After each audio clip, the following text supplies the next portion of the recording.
Okay, so now we're on the last page. It is on quadratic, not linear, functions, quadratic. Quadratic means that the exponent's going to be 2. So we had done a lot of work with factoring so far, but part A wants me to change that equation into vertex form. So to go along with vertex form, you have to first change f of x into y. And that's what I'm doing, going all the way across the entire problem. And to do vertex form, the leading coefficient of x has to be the number 1, and it's the number 2. So I have to make up for that. I have to, on my own, multiply this entire equation by 2. Why? Because 2 times y is 2y. 2 times 1/2 x squared is x squared. 2 times 2x is 4x. And finally, 2 times 3 is positive 6. You have to have a leading coefficient of 1 for the x squared. Now, what do you do after that? Well, the process is called completing the square. So, only the x terms go on the right. This 6 goes to the left. So it's 2x minus 6, 2y minus 6 is equal to x squared plus 4x. Now I hope you remember how to do completing the square. I had said that in your head, you take the b term, you divide it by 2, and then you square it. This is all done in your head. The b term is the coefficient of x. When you divide it by 2, you get 2. When you square it, you get 4. That number 4 is the number that you add to the left-hand side, and it is also the number that you add to the right-hand side. On the left-hand side, the best I can do is combine like terms. But on the right-hand side, I can factor that using x plus 2 times x plus 2. You can even rewrite the right-hand side and condense it and say the binomial squared. So it's 2y minus 2 is equal to the binomial quantity squared. And I do have 2 more steps before I finish part A.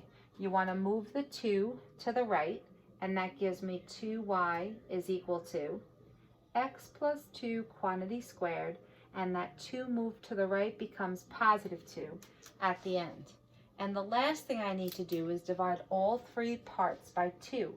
The first part is just y. When you divide the middle part by 2, you just put a 1/2 in the front. And then divide the last part by 2, you get the number 1. So in the end, when the question wanted you to take the blue equation up on top and write it in vertex form, your vertex form is f of x is equal to 1/2 parentheses x plus 2 quantity squared plus 1. And you do that by completing the square. All right, now, of course, part A was really long, but just because it was really long doesn't mean the rest of the problem is really long. So let's try to get through the rest of this problem as quickly as possible. There's a good chance I will keep looking at that blue box for information. When they want to know what the vertex is, the word vertex is the same as the critical point. Don't you find the x value by taking the inside part and setting it equal to 0? And don't you find the y value by using the outside number? So to find the x value, you take that inside part and you set it equal to 0, obviously giving you -2. To get the y coordinate, you just use the outside number. And that was +1. And I got both of them from the blue box at the bottom. Now, I have yet to answer minimum or maximum, but I'll tell you this much. If the number in front of the parentheses is a positive number, then the vertex is minimum.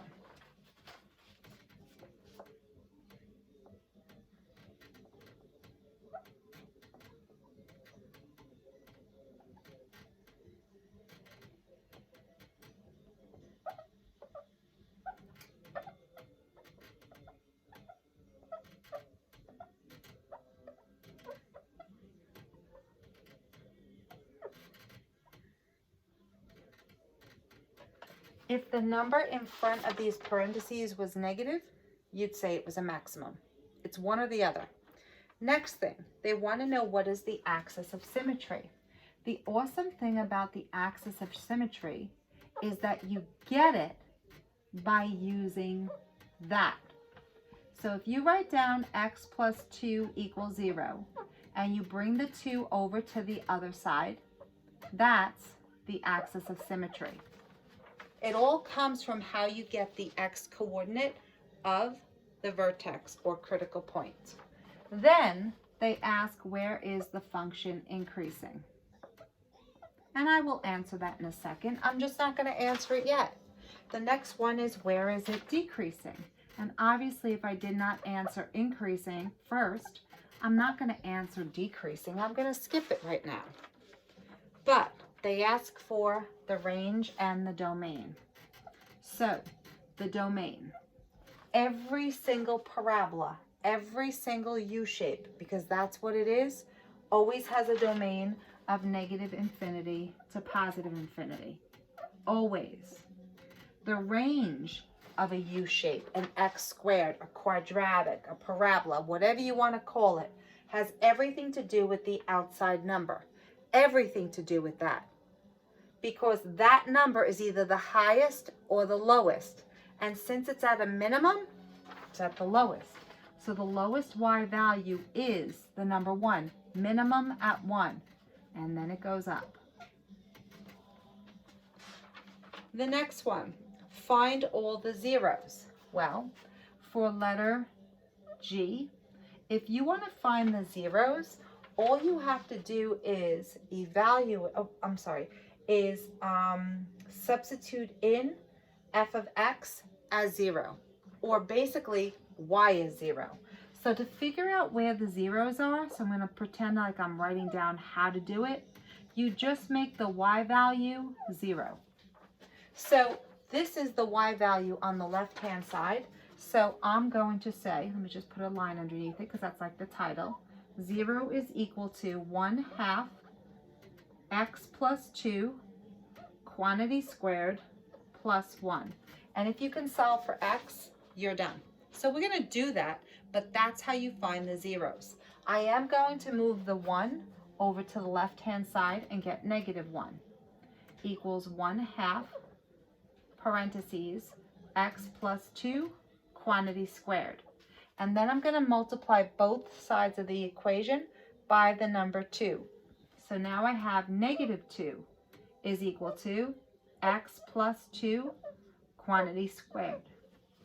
Now I'm going to take the square root of both sides and I stop. There is absolutely no such thing as taking the square root of a negative number, which means there are no zeros. So sometimes that happens and you can't get flustered. There are none. Your parabola never touches the x-axis. All right, so the next thing that I am going to do is figure out what the y-intercept is. And to figure out what the y-intercept is, and I'm still in part G, all you have to do is figure out what f of 0 is. That's all you have to do. You can use this one, or I think I would use the original one. So if you plug in a 0 for all the x's that show up across the entire problem, you will have wiped out the first 2 terms and only be left with the number 3. Your y-intercept is 0, 3. Always label intercepts as points. And then the last thing is to draw a sketch. And once I have the sketch, I can tell you when it's increasing and decreasing. So I'll put letter H over here, the sketch.